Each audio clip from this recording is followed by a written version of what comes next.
apa fenomena yang terjadi dengan bagi-bagi minyak goreng murah ini?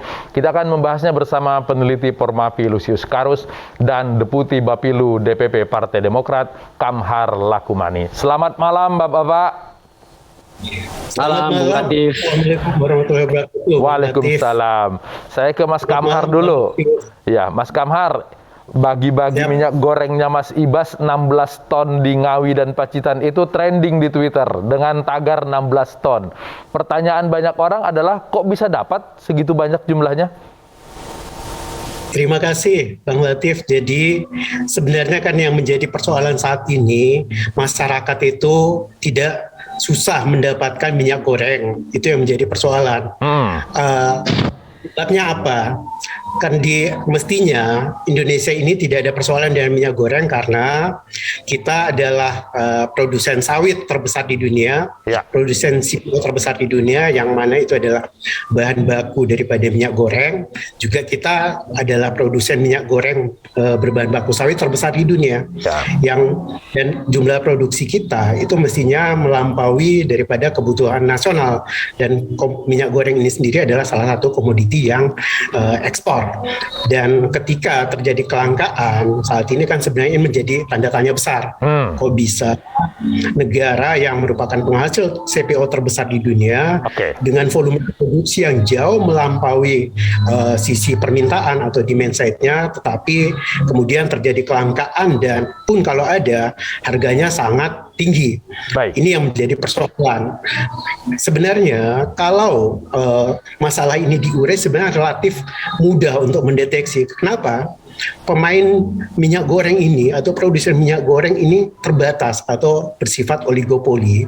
Itu jumlahnya mereka tidak terlalu banyak dan dari hulu sampai hilir. Dari sisi produksi, mulai dari perkebunan, saprodi, industri pengolahan, distribusi, sampai retail, itu adalah grup bisnis yang sama. Karenanya, kalau terjadi persoalan, mudah untuk mengidentifikasi dan mendeteksi untuk kemudian pemerintah semestinya yang punya otoritas, yang punya kekuasaan untuk melakukan kontrol dan mengambil tindakan tegas supaya apa yang menjadi kebijakan pemerintah itu betul-betul bisa terlaksana. Penetapan harga dasar itu dan harga atas itu bisa betul-betul bisa terrealisasi, jangan sampai Mas Kamhar. Ya.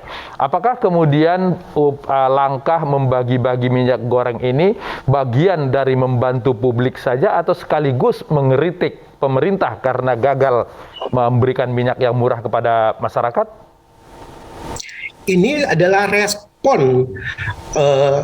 spontan dari politisi-politisi yang punya hati, ya, partai politik yang punya hati untuk mengambil alih tanggung jawab ketika kita bisa saksikan bersama faktanya rakyat antrinya sangat panjang para emak-emak untuk mendapatkan minyak goreng ini, yang mana ini adalah salah satu kebutuhan pokok penting.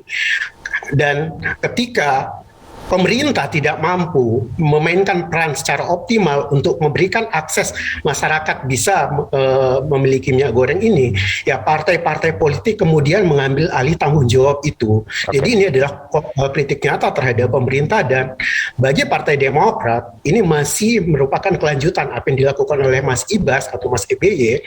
Ini adalah bagian dari gerakan yang telah dicanangkan oleh Mas Ketum AHY untuk Demokrat peduli dan berbagi, sehingga faktanya Mas Ibas itu harus membeli dengan harga yang lebih tinggi, kemudian menjualnya dengan harga yang terjangkau bagi pemerintah. Itu adalah tanggung jawab. Mas Kamhar, tapi tadi belum menjawab, di mana bisa dapat 16 ton dengan jumlah yang begitu besar?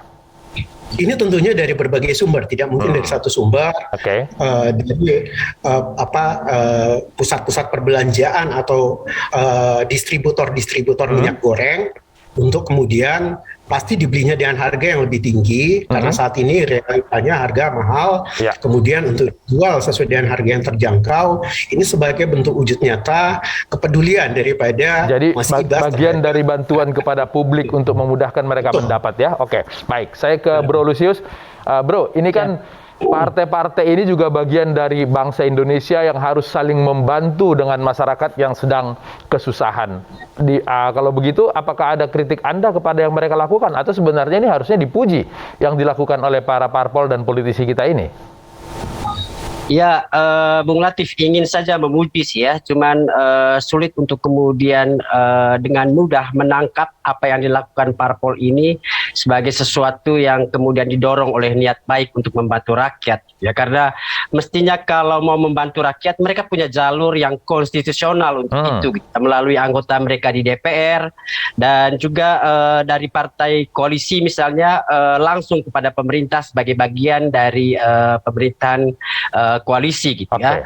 Ketika mereka kemudian melakukan sendiri, untuk Demokrat mungkin mudah untuk menjelaskannya, misalnya ini bagian dari kritik mereka kepada pemerintah. Tapi yang menjual minyak goreng ini tidak hanya oposisi, ya, koalisi juga. Jadi lebih mudah untuk kemudian menjelaskan apa yang dilakukan oleh partai politik dengan mengatakan bahwa partai politik ini sendiri gagal memahami fungsi mereka sendiri. Yang kedua, kalaupun mereka paham, mereka kemudian kebingungan sendiri di tengah situasi politik saat ini, di mana kendali utama itu ada di partai koalisi dan di sana ada pemerintah, sehingga alih-alih kemudian mengkritik atau mendorong pemerintah untuk mengeluarkan kebijakan demi memastikan ketersediaan minyak goreng di pasaran tersedia banyak untuk rakyat, mereka kemudian mengambil alih sendiri atau memanfaatkan sendiri peluang untuk menjadi pedagang dadakan. Ya. Dan saya kira menjadi pedagang dadakan ini tidak kemudian muncul begitu saja. Kita tahu betul huru-hara menuju pemilu 2024 itu sudah semakin dekat gitu ya, dan melakukan sesuatu sejak awal untuk memikat simpati publik, saya kira sih sesuatu yang wajar untuk kemudian mulai dilakukan partai politik. Tapi sayangnya mereka memanfaatkan duka yang tengah dialami oleh rakyat untuk kemudian mendulang simpati itu. Saya kira di situ ironi yang cukup memalukan sih ya, dari apa yang kita lihat dari kita dengar apakah partai politik. Demokrat seperti yang disampaikan oleh Bro Lusius tadi memanfaatkan duka masyarakat untuk mengejar angka-angka elektoral, Mas Kamhar? Ini pikiran yang insinuatif ya sebenarnya ya, cenderung tendensius terhadap partai politik, apalagi ada diksi berdagang, karena kalau berdagang itu profit oriented. Ini yang terjadi adalah kita mensubsidi, Mas Ibas membeli lebih mahal kemudian menjual dengan harga yang di bawah itu untuk supaya masyarakat itu bisa terjangkau dan bisa mengakses minyak goreng itu. Ini saya sampaikan tadi, saya tegaskan bahwa apa yang dilakukan itu adalah bagian dari yang telah ditetapkan oleh Mas Ketum AHY, Gerakan Peduli dan Berbagi. Di tengah situasi masyarakat yang lagi sulit, kita mengambil alih. Mestinya ini tugas pemerintah. Dalam hal ini Kementerian Perdagangan ya. Bang Lusius pasti tahu bahwa beberapa kali rapat di Komisi 6 DPR RI yang menjadi mitra kerjanya, Pak Menteri ini mangkir atau tidak menghadiri rapat kerja dengan Komisi 6 karena takut, tanda petik ya. Dan persoalan ini untuk ketika karena semua anggota DPR tidak hanya dari partai oposisi, juga dari partai pemerintah, koalisi sendiri juga mempertanyakan ada apa dengan ini. Karena semestinya kita tidak ada persoalan dan minyak goreng ini tidak mesti terjadi kelangkaan. Karena dari sisi produksi kita memadai untuk itu. Dan sebenarnya kalau pemerintah tegas, ya mestinya bisa diintervensi. Karena apalagi ini struktur pasarnya cenderung oligopolis dan pemainnya bisa itu aja pemainnya. Ya, betul. Pemainnya itu aja, dan kalau pemerintah sungguh-sungguh, ini sangat mudah sebenarnya. Dan tentu ketika situasi ini terus berlarut-larut, ya ada gosip-gosip juga, atau ada rumor yang berkembang. Ini ada persoalan konflik bisnis terkait dengan akses terhadap lahan antara kelompok bisnis perkebunan misalnya dengan pertambangan dan sebagainya. Itu rumor yang beredar. Tentu pemerintah harus Bro Lusius, penjelasannya Mas Kamhar tadi, selain mereka membantu masyarakat secara langsung di lapangan, di DPR, juga mereka tetap menyampaikan kritik kepada pemerintah. Apakah kemudian tetap kita bisa melihat bahwa mereka sedang menebar pesona kepada calon pemilih? Saya kira sih belum terlalu kelihatan betul bahwa Menteri Perdagangan itu tidak hadir misalnya dalam beberapa kali undangan. Tapi DPR biasanya sangat galak gitu ya untuk banyak hal yang dirasa kurang dilakukan oleh pemerintah. Bahkan mereka bisa mengusir mitra kerja gitu ya, sudah beberapa kali terjadi. kenapa kemudian untuk urusan yang sangat mendasar untuk rakyat ini langkah yang lebih keras itu tidak ditunjukkan oleh DPR gitu ya. Ketidakhadiran menteri misalnya dipertanyakan secara terbuka dan lain sebagainya. Saya kira sih ada banyak hal yang mestinya bisa dilakukan oleh DPR dengan kekuasaannya yang begitu besar ketimbang kemudian mengambil alih jatah para pedagang untuk kemudian menjual minyak goreng ke masyarakat gitu ya. Kita tahu betul kan keluhan kekurangan stok minyak goreng itu kan dirasakan di pasar-pasar oleh pedagang selain juga oleh pembeli gitu ya. Dan mudah kemudian menjelaskan ketika kekurangan itu justru dibalas oleh partai politik dengan stok yang begitu banyak. Ya, jadi walaupun mereka ternyata membeli, Bro Lusius, mereka membeli dengan harga mahal. Jadi bukan mendapatkan dengan cara mudah seperti yang kita duga. Itu tetap kita tahu betul. Kalau bukan elit partai atau kalau bukan politisi berpengaruh, dia tidak mungkin bisa membeli mahal dengan jumlah yang begitu besar gitu ya. Bahkan sekarang kan kita ke supermarket hanya bisa membeli satu kantong minyak goreng gitu untuk satu orang. Saya kira tetap saja di sana ada perbedaan dan sesuatu yang kemudian perlu kita pertanyakan dari niat partai politik ini. Apakah ini sungguh untuk membantu rakyat? Kalau membantu rakyat kan mestinya ada jalur ya di DPR, dan kalau menggunakan jalur di DPR dampaknya itu bisa ke seluruh Indonesia, bukan hanya kemudian kepada pedagang kepada konstituennya saja ya. Oke, baik. Betul. Mas Kamhar, Bung Lusius pasti tahu betul anggota-anggota Komisi 6 DPR RI dari fraksi Partai Demokrat itu sangat kritis.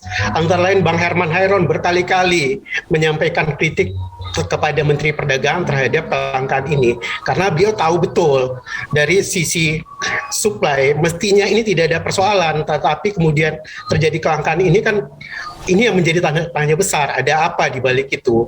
Ini yang tentunya kalau kita menelusuri lebih jauh, yang substansi persoalan kan di situ.